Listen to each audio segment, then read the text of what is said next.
I have once again made it to Saturday, and I have not finished a book. It has now been 2 weeks since I finished a book, and I think what may have been part of the problem is that I was unwilling to realize when a book is a DNF, because I DNF'd The Savior's Sister by Jenna Morassi literally just now. I just created the tag for it on my reading spreadsheet because I got to 33%, and besties, I can't do it anymore. I can't do it anymore. It's so bad. I can't do it. Maybe one day I'll like push myself through it. Maybe it's a DNF for now so that I can go back to it and look at it later. I look back thinking about The Savior's Champion, and I went back and without even rereading the book, I changed my rating of it from 5 stars to 4 because I did genuinely enjoy it. But this, holy shit, it's bad. For those who don't know, The Savior's Champion, the first book, was basically if The Hunger Games was like The Bachelor, but also in like Greco-Roman society. Like that was the vibe of The Savior's Champion. And I enjoyed it for the most part, despite its faults.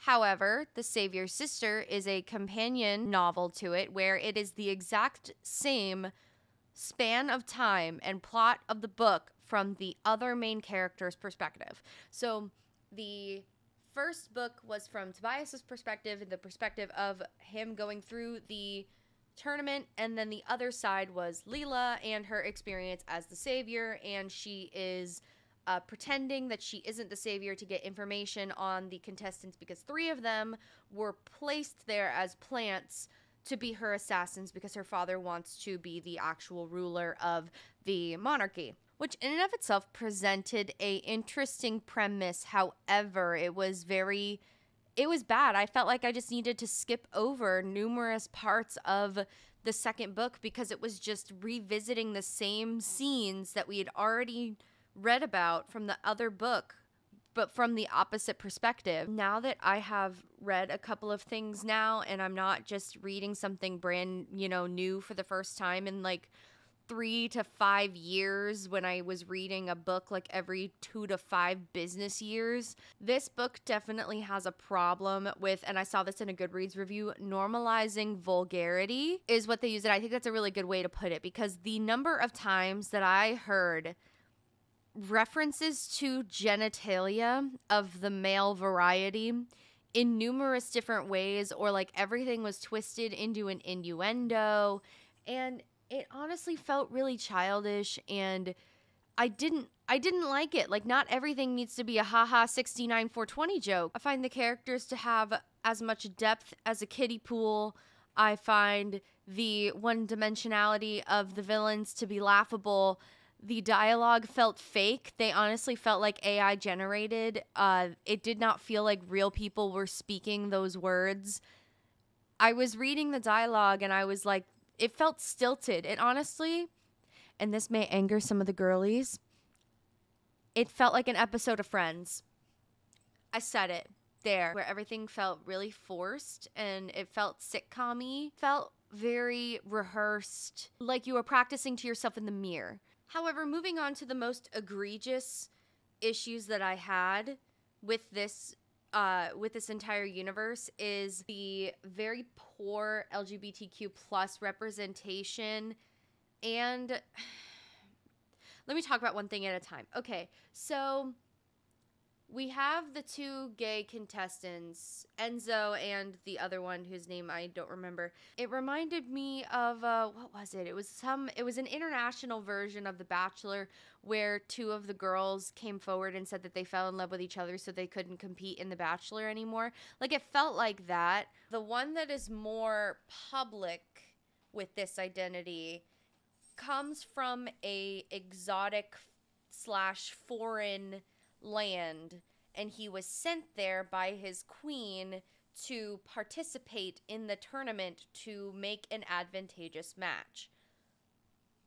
Okay, what I don't like is the fact that this character was not only typecasted as the public gay, but that he was the foreign one, that he was the one that was not from there, because I think that that propagates a message that being gay is not I don't want to say like local, but in the same vein of like local versus foreign, that being gay is not normal to your surroundings, but it's something that happens elsewhere, that is normalized elsewhere.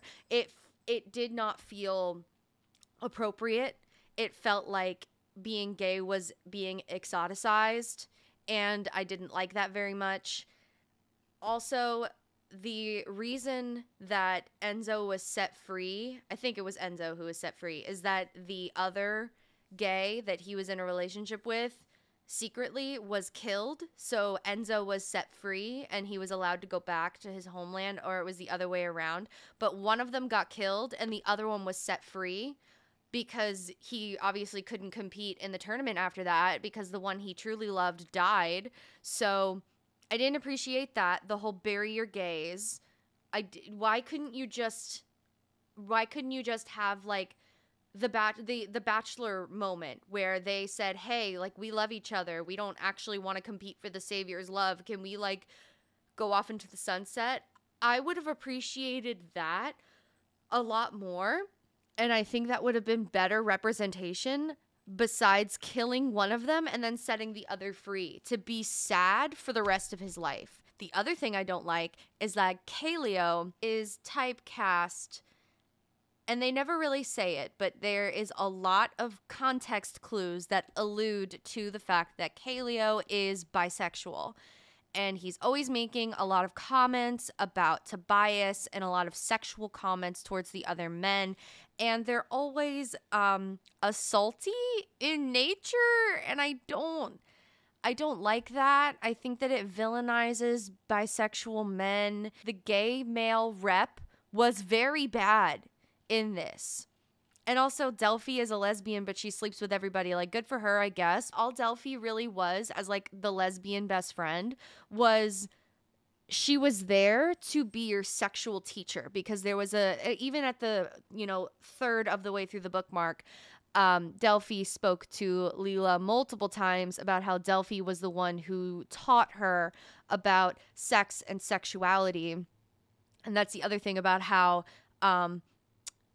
other sexualities other than heterosexual are, again, exoticized, fetishized. They are exaggerated. I don't like that. It's over-sexualizing a lesbian character who doesn't need to be over-sexualized. Why couldn't you have just left her alone and not make her entire role in the story to be both Leela's best friend and confidant, but then also at the same time, she didn't really do much from the Savior's sister perspective. In the Savior's champion, she was a much more compelling character because she was a bit more mysterious. But then in the Savior's sister, she's just making a lot of untoward jokes about whether or not Leela is thinking about the men naked and thinking about their genitalia. And it's like, for a lesbian, why do you care so much about whether Leela is thinking about naked men? Why is this a concern for you? It's like a permanently horny trope. I feel like it falls into a lot of negative stereotypes. Every single characterization of an LGBTQ character rubbed me the wrong way. And then finally, characterization of Pippa as a autistic individual. Pippa is presented as, first of all, she was kind of hidden away, and Leela found her when she was really little, and they're the same age, but they always talk about Pippa as having a mind younger than herself, that she is very childlike, she speaks like a child, she acts like a child, she's very boy-obsessed in an innocent way, she is prime for being taken advantage of. She's always being infantilized by Leela. Leela's always calling her little duckling or telling her, okay, we need to go do this now and we're gonna go. She talks to her like she's an infant. And they're always pointing out the fact that Pippa is unable to handle any sort of conversation with nuance or they tend to talk around her and not involve her because they think that it's too complicated for her. I, in the beginning, respected Leela's forthcomingness with accepting an autistic individual into her inner circle and kind of rescuing Pippa from the broom closet in a way because she was being hidden away. I do appreciate that as a young girl, she brought Pippa out of that place, but at the same time to grow up with her and treat her like a literal 5-year-old who's unable to understand the world around her is gross. And I think that it presents negative stereotypes about autistic people. And it's presenting negative stereotypes about autistic people who cannot be independent. And I think that if this is supposed to be autistic representation, it is reducing autistic people to children, to needing to be spoken to and treated like children instead of as the complicated individuals that they are that are just different. And I don't agree with this characterization at all. It made my blood boil every time I read it. I am not, nor will I ever claim to be an autism expert, but I will say that I am an almost 26-year-old woman who for the past year and a half has been seeking a autism diagnosis. But I am not and will never claim to be an expert. So if anything I say is mischaracterized or misunderstood, I do apologize. But seeing this characterization in this book really rubbed me the wrong way because it presents itself as a stereotype of what people often think autistic people are. The characterization of autistic people in media is usually one of two things. It's either they have a mind younger than they are, like Pippa, and they're infantilized and treated like children, or they are the hyper-achieving, goal-oriented Sheldon Coopers who line up everything in a row, have a model train collection in the basement. It's one of those two things. There's a reason there's a spectrum.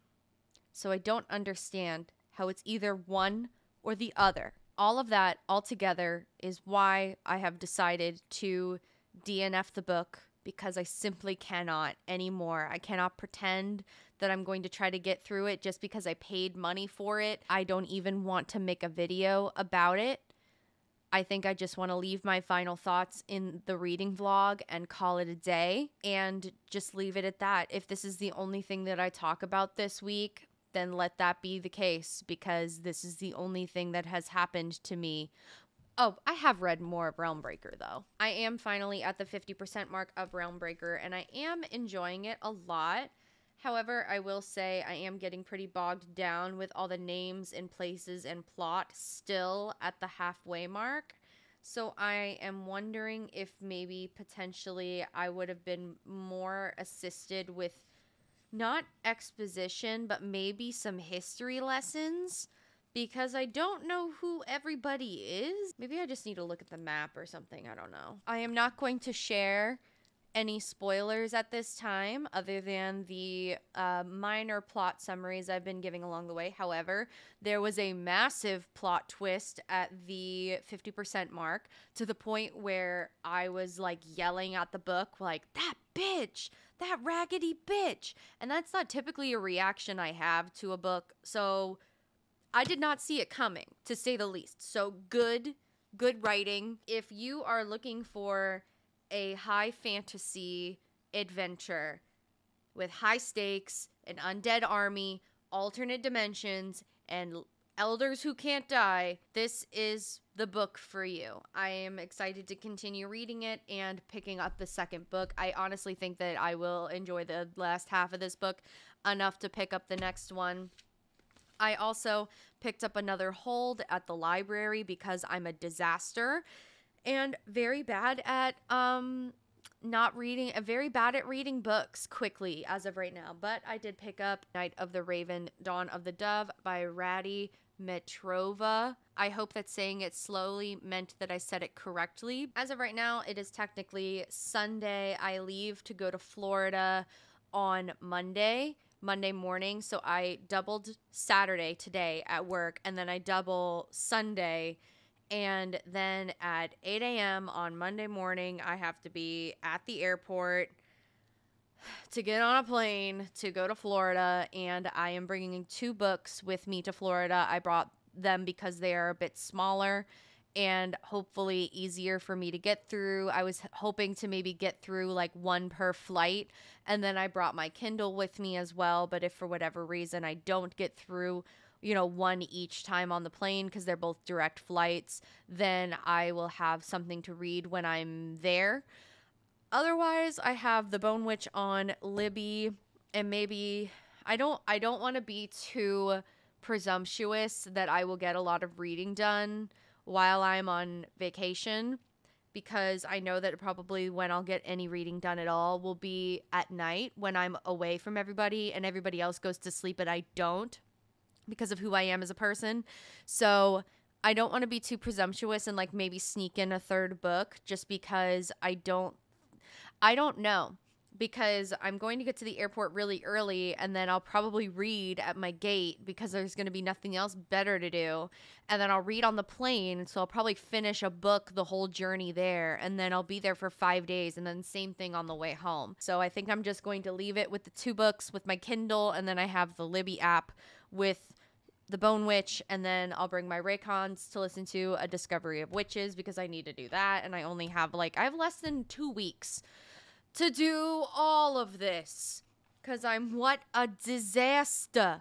And the World of Warcraft expansion comes out the Monday after I get back, and I still am behind on some of the things I need to do there. So, and I'm trying to fix my sleep schedule, and Pokemon Scarlet and Violet just came out, and I'm stressed. I am, though, going to try to vlog like all of next week. I'm going to try to make the next reading vlog basically not just a travel vlog, but a reading vlog too. But I'm going to have to record it on my phone probably.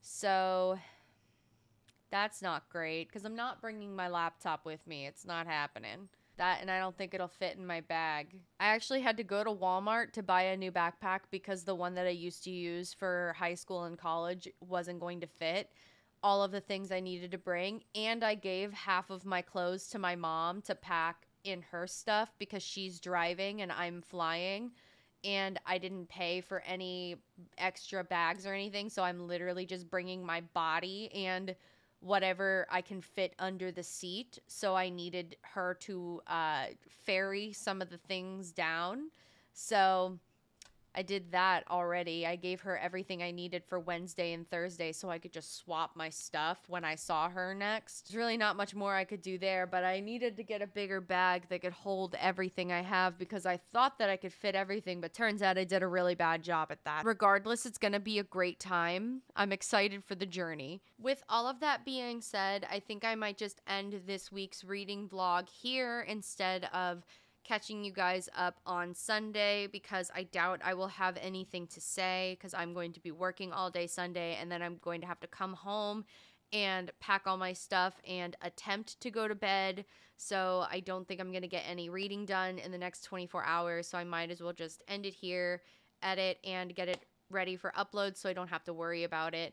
But thank you guys so much for watching, and I'm sorry for the DNF, and I'm sorry I haven't been reading much, but I've been pushing myself through books I don't like, and I gotta stop doing that. So I'm calling it a DNF, maybe just a DNF for now or a DNF forever. Not quite sure yet. Remember to drink water and be nice to each other and exude kindness and empathy with everything that you do. By the way, there will be no video on Black Friday unless I figure something the fuck out because I did not edit all my shit in time. So that's on me. That's my fault. Sorry, but it's a holiday, so please forgive me, and I will see you guys in the next video. Bye!